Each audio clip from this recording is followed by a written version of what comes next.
안녕하세요 여러분, 집에서 돈 버는 방법 집돈버 굿즈입니다. 네, 오늘은 다음주 유일한 청약 노브랜드 공모주 수요 예측입니다.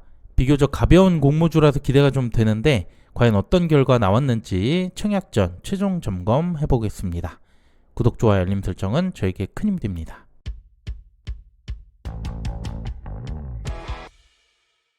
(3주차는) 이렇게 공모주 노브랜드 하나 있고요, 월화 이틀간 청약을 진행합니다. 환불은 이틀 뒤 목요일에 받아서 이자 부담이 덜하겠네요. 먼저 기업 소개를 간단하게 드리면 노브랜드는 이마트에 있는 그 노브랜드 아니고요, 의류 ODM 기업입니다. ODM은 고객사의 상품을 요청받으면 디자인과 생산을 하는 사업인데요, 추가로 기획까지 더해서 생산 전반에 걸쳐 관여한다는 디자인 플랫폼 하우스라고 하네요. 그리고 주요 거래처로는 타겟, 월마트, 갭, H&M 등 이런 곳들이 있는데 이들의 매출 증가가 성장의 중요한 키가 되겠습니다. 네, 공모기업 보겠습니다. 공모 주식수 120만 주, 일반 청약자기 25%, 금액으로 42억 배정합니다. 시총은 1000억 초반대고요.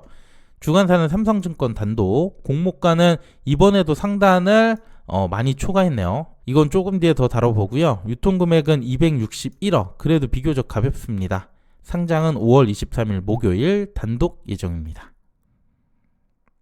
자, 그럼 수요 예측 결과 볼게요. 기관 참여가 2000건 이번에도 넘었고요. 경쟁률 1076대 1이 나왔습니다.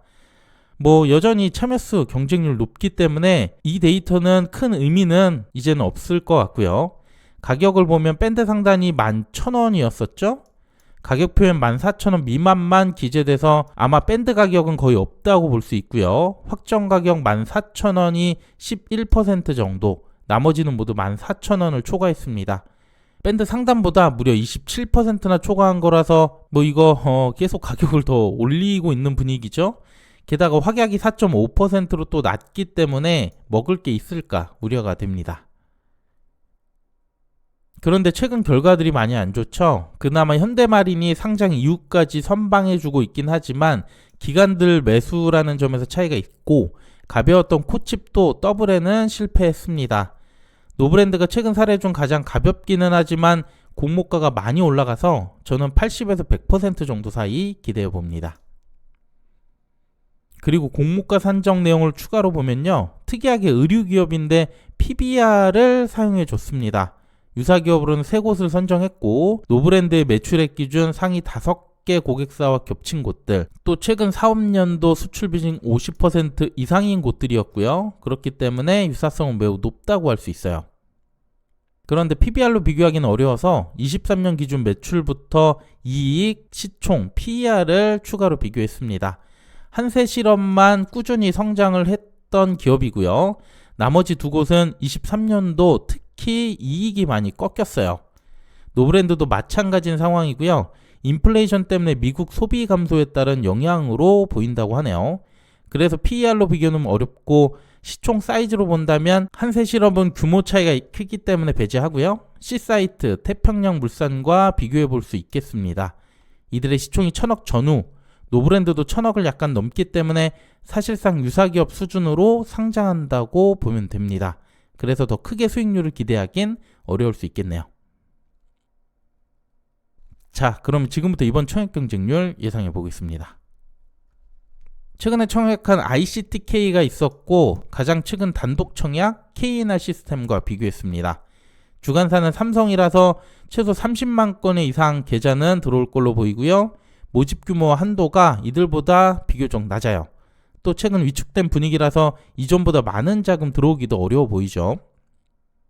그래도 확실히 가볍다는 장점이 있기 때문에 저는 계좌 35에서 45만 건, 증거금은 최소 3조에서 최대 7조까지 잡아봤습니다.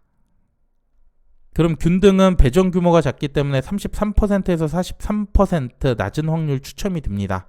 그리고 증거금 3조일 때 한 주 증거금 2천만원, 5조일 때는 3천만원이 약간 넘고요. 7조까지 들어온다면 한 주 증거금은 4,600만원 정도 필요하게 됩니다. 그럼 여기서 최소 수익률을 보면요, 앞서 나온 증거금별로 구분했고요. 환불 이틀, 예금과 마통이자를 제외했습니다. 3조일 때 26, 47%라서 이 정도가 현재 공모주 분위기로는 맞다고 보거든요. 하지만 단독 청약이고 환불도 짧아서 현실적으로는 이것보다 조금 더 들어올 가능성도 있어 보여요. 또 7조까지 가면 예금 청약도 거의 남는 게 없을 수 있습니다. 마통도 당연히 손실 가능성이 있어 보이고요. 그래도 청약 한도가 적기 때문에 7조까지는 무리가 있어 보이고요. 현실적으로 5조 가능성 높게 보고 있습니다. 아마 3에서 5조 사이가 될 것 같고요. 그럼 예금일 때 5조면은 43% 이상, 마통은 78% 이상 나와야 돼서 이것도 마통까지는 추천하진 않아요. 네, 마지막 청약 한도 보겠습니다. 먼저 주관사는 삼성증권이고요. 최소 청약수 20주, 증거금 14만원 필요합니다. 온라인 최고 한도 7,500주, 증거금 5,250만원까지 가능합니다. 네, 오늘 내용은 여기까지입니다. 가벼운 공모주라고 했는데 그래서 이전처럼 증거금이 들어온다면 별로 남는 게 없는 공모주가 될 수 있습니다. 이 점 유의해 주시고요. 저는 월요일 청약 1일차 결과 나오면 조금 더 정확한 내용으로 다시 한번 정리해 드릴게요. 네, 한 주 고생 많으셨고요. 오늘 내용도 괜찮았다면 구독, 좋아요, 알림 설정 부탁드립니다. 감사합니다.